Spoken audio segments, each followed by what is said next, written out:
This is the Hello Bible Podcast.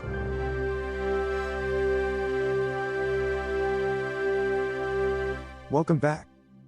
We are continuing our series on understanding the book of Revelation. And today's topic is, where do I start? It's not uncommon to see that a lot of people get a bit lost when they think about Revelation. They might not really know where to begin. Maybe we don't know how to interpret it. That is exactly how I used to feel just a few years ago. I have been a student of the book of Revelation since 2008. And the more I read it and study it, the more amazed I get at all the layers it has. It is such a profound book. Every word, every symbol, every reference, it's just complete perfection. Your story is an example of how all of us can dive in this book and get something out of it. We can't understand beyond what we see on the surface. You don't need to have a PhD to study Revelation. We can all understand it. In fact, originally, the book was meant to be read out loud for the entire church, for everybody to hear. We will see that the first century Christians were meant to understand the message and that its study would be a blessing to the church throughout the centuries. This means that the first church had already understood the message, even before the story of this world unraveled. What will people need if they really want to dig deep into Revelation? Our podcast is really a great way to start. We will be discussing here my study notes, the symbolism in the book, the prophetic application of the text, and a whole lot more. Everything that makes this book so fascinating. We will take a look at each verse slowly so we can understand the references made there from other books of the Bible. At the same time, we can't lose sight of the story being told in those chapters. By the way, if you want the details of all the Bible passages that we will cover here, you can find them at our website hello-bible.com. All right, so the podcast and the website are great ways to get started. Besides that, I'd like to talk to you about 5 things that are super important if you don't want to feel lost as you begin this study. What is the first thing we need? Okay, first, the textbook. You are going to need a textbook to help you navigate and understand the book of Revelation. And before you fall asleep over there or turn this podcast off, just hear me out and let me tell you what it is. The best textbook is the Bible. The Bible explains itself. A lot of people get caught up trying to mold the book of Revelation to make it fit our modern century, our technology. God didn't really design this book for human technology to serve as the basis for its interpretation. The keys to unlock the symbolism in Revelation are found in the Bible itself, not anywhere else. God provides the symbol, and He also provides the reference to understand it. It's all in the Bible. It helps paint the scene, gives it context.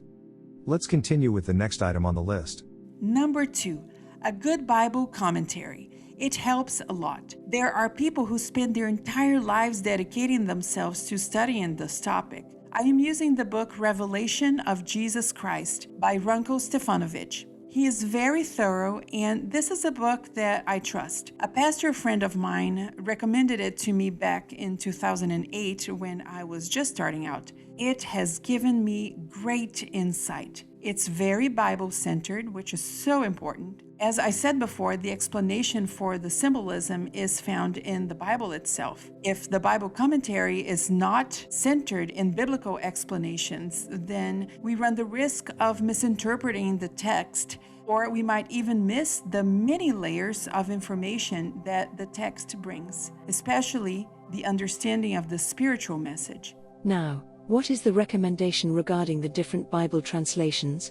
Actually, I use several different translations. We will talk about this more when we get into some of the chapters in Revelation. And by translations, I mean versions like the New King James, New American Standard, English Standard Version, and so many others. So that would be our number 3 thing that we need: different translations of the Bible.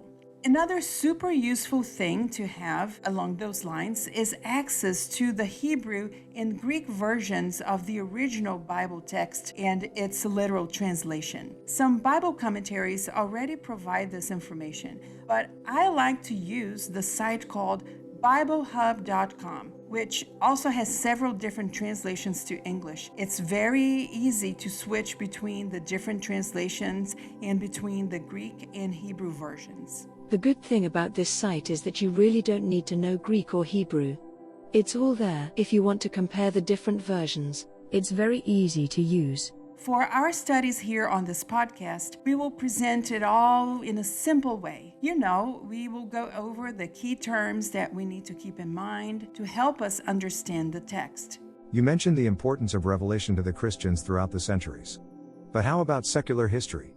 Is it also important to understand this book? History is a piece of it. Obviously, we have been accumulating a huge amount of history since the first century. History is in Revelation, but not in the way we may think at first. The main things are the spiritual implications surrounding the events happening here on earth and also in heaven. So that's why number 4 in our list today is an encyclopedia or a history book.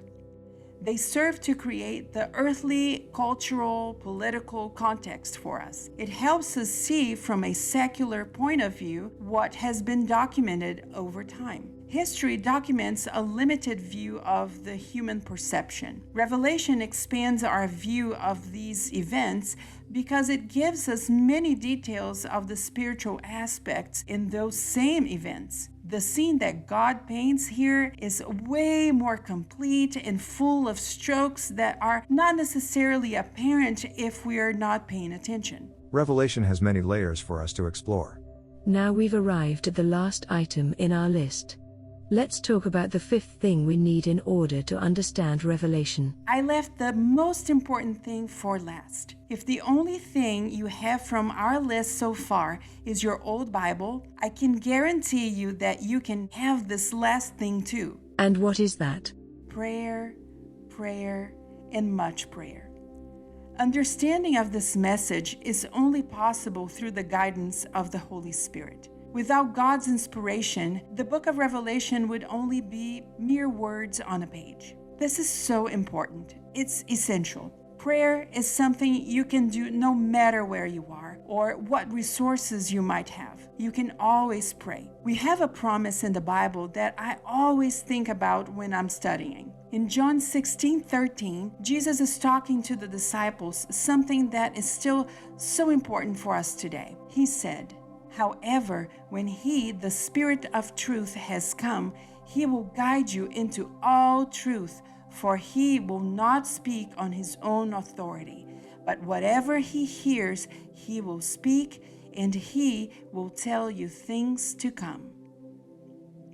In order for us to receive God's wisdom, we need to invite the Holy Spirit to come and guide our minds and our comprehension. That's for sure. It's truly a blessing that Jesus gave to us. I'd like to remind everybody that you can reach us on our Facebook page, like and share our posts, and see all the details of our studies on our website, hello-bible.com. Thank you so much for joining us today. Next time we will be talking about when the book of Revelation was written and how it relates to the book of Daniel. We will see you then. Bye, everyone. See you on the next episode.